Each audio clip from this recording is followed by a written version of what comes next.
Dans cette vidéo, nous allons voir la solution d'un exercice sur les pointeurs en langage C.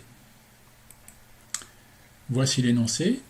Écrire une fonction échange qui reçoit en paramètre deux pointeurs sur des entiers et qui échange les valeurs de ces entiers. Écrire un programme qui fait appel à cette fonction. Donc on va commencer. On commence par écrire notre fonction échange qui reçoit en paramètre deux pointeurs sur des entiers, val1 et val2, et qui va faire l'échange. Donc pour faire l'échange, on utilise une variable temporaire. Tempo reçoit l'élément pointé par val1, par le pointeur val1. L'élément pointé par val1 reçoit l'élément pointé par val2, et l'élément pointé par val2 reçoit tempo.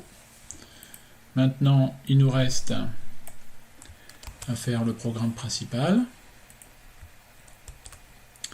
Donc dans ce programme principal, on définit deux entiers. On demande à l'utilisateur de saisir un premier entier. On lui demande de saisir un deuxième entier. Avant l'échange, on affiche la valeur des entiers 1 et entier 2. On fait échange.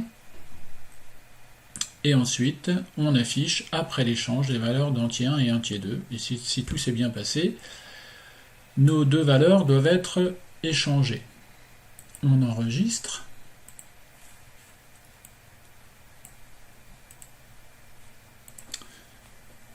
Alors, je vais l'appeler exopointeur1.c. C'est enregistré. Donc, je vais compiler le programme. Tout se passe bien. Et maintenant, j'exécute. Entrer un premier entier, 10. Entrer un deuxième entier, 20. Avant l'échange, val1 vaut 10, val2 vaut 20. Après l'échange, val1 vaut 20, val2 vaut 10. On a bien échangé nos deux valeurs. On peut le voir avec une animation en utilisant Python Tutor. Voilà. Donc on retrouve bien notre programme.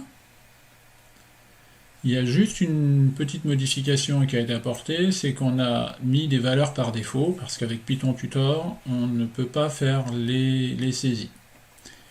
Donc on voit là sur cette ligne, entier 1 égale 10, entier 2 égale 20. Initialisé avec des valeurs par défaut. On exécute en pas à pas. Donc on vient d'initialiser, entier 1, entier 2 ont été initialisés. On remarque ici, chose intéressante, que comme ce sont des variables locales, les variables sont définies dans la zone stack. Stack, c'est la pile en anglais. On ne fait aucune allocation dynamique de mémoire, donc on n'aura pas de variable sur le heap, donc là, sur le tas. On continue. Entrer un premier entier, scanf. Donc là, comme je vous le disais, on ne peut pas faire d'entrée sur cette.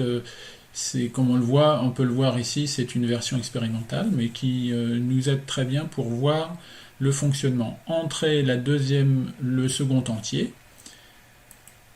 Ensuite, avant l'échange, val1 égale 10 et val2 égale 20. On rentre dans la fonction échange. Au début de la fonction échange, on voit que ont été créés val1 et val2, qui sont deux pointeurs. Ces pointeurs vont être initialisés. Val1 va être initialisé avec la valeur qu'on a passée ici, donc entier 1. Val1 pointe sur entier 1. Val2 pointe sur entier 2.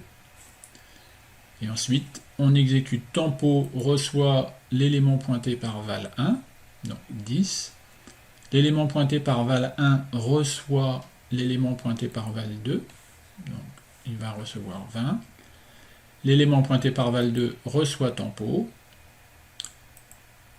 À la fin de notre fonction d'échange, on a bien nos deux valeurs qui ont été échangées. Voilà, l'exercice est terminé.